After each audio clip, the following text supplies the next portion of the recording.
Okay, so our next speaker is Ursula Barry. Ursula is a senior lecturer with the School of Social Policy, Social Work and Social Justice in UCD. Ursula's work, she's a very well-respected, very well-known academic whose work specialises in gender equality and public policy, and she has been a very long-time activist on reproductive rights in Ireland, and has contributed for a very long time on some of the for a long time there's very limited academic literature on reproductive rights in Ireland, and Ursula has been one of the pioneers in developing that. So I think all of us who've been working in that area owe her a great debt. So we've got Ursula Barry now.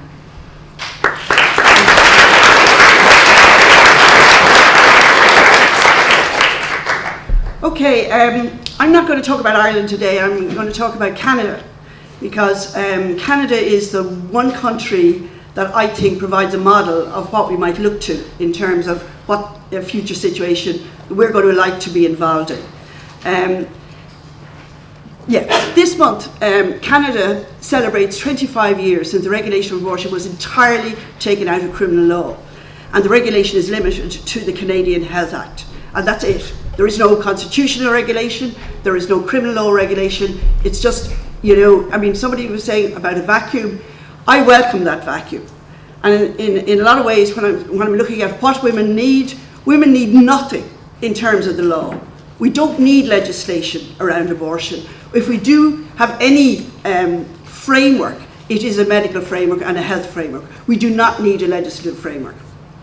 So, Canada took the abortion completely outside of criminal law and outside the Constitution. Now, that doesn't mean everything is without its problems. There are really differences between provinces in Canada about the extent to which abortion is provided. And there are ongoing campaigns to try and reverse the situation. And the anti-abortion movement continues to try and get a change in the Canadian situation. So it doesn't ease overnight. But I want to say something about the story of the background. The Criminal Law Amendment Act was introduced in 1969 in Canada, provided for abortion on very similar grounds to the UK 1967 Act. But it was in 1988 that this dramatic ruling from the Supreme Court changed everything. And it was the result of an action taken by an individual doctor, Dr Henry Morgan Taylor. And the government tried in various situations to reverse what had happened. But the situation was that as a result of the 1969 Act, there were committees of doctors that were called TAPs, Therapeutic Abortion Committees, that had to decide in each case whether abortion was being provided in any one hospital or service. And Morgan Taylor decided that he was going to carry out abortions without reference to any therapeutic abortion committees. And then he actually videoed abortion that he was carrying out. And what he did then was he went on television. He said, I have carried out, and I can define 5,000 abortions this year without reference to the therapeutic abortion committees. So he put it up to them that he was breaking the law day in, day out, week in, week out. So they charged him with criminal offences. The juries found him not guilty. A second jury found him not guilty. It was appealed again and again, and eventually got to the Supreme Court, and the Supreme Court shut down all the abortion legislation. They actually argued, if you look at the ruling on it, if we go further, no, yeah, okay, so they stated, Morgan Taylor had stated publicly that he had carried out the abortions. But I just want to go to what the court said. Okay, I'm not going to get there. But one of the things that was interesting was the way in which there was a public campaign around Morgan Taylor's actions. It's never an action of one individual, although a courageous individual is often groundbreaking. But outside, there was the women's movement, there was the pro-choice movement, there were trade unions, there was NGOs of all kinds that were focused on human rights that got involved. And in Canada, in Ireland, we had the contraception train. we had the abortion boat. They had the abortion caravan, which was a series of vehicles that, you know, came to the Parliament, the site of Parliament in Canada, bringing more and more and more women with them. And they chained themselves right around the gates of Parliament in Canada, and they closed Parliament for the first time in history to support Margaret Taylor. So anyway, the Supreme Court declared in 1988 that the entirety of the country's abortion law was unconstitutional. Now we could do with that kind of Supreme Court.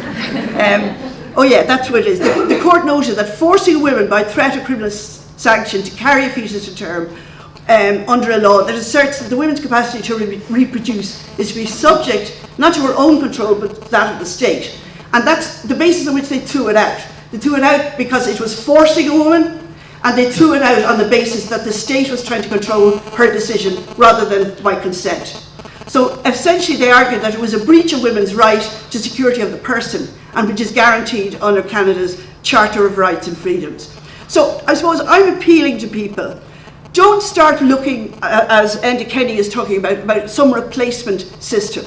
We want to strip down the involvement of any form of restrictive regulation on abortion.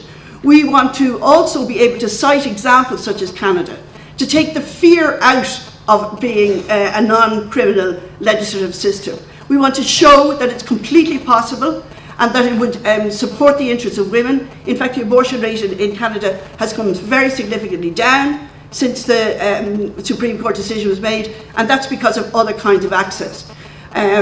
Access to contraception and other kinds of sex education at young level in Canada. So I suppose I'm saying that to have a completely unrestricted situation, it's not new. There are models out there, and there are very sound models out there, and there are models that we can follow.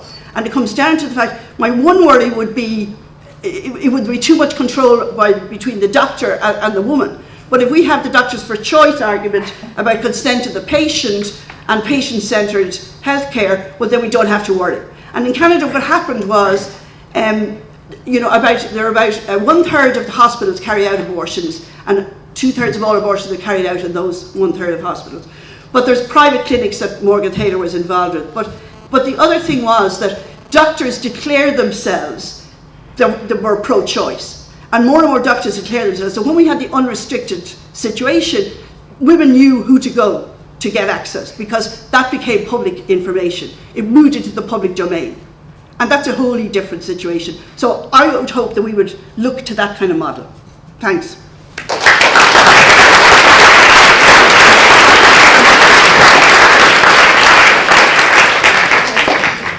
Thanks very much. I think that was a very important contribution to the discussion about what will come after Repeal the 8th, because a lot of time the kind of focus is on what's going to replace the 8th or on kind of legislation.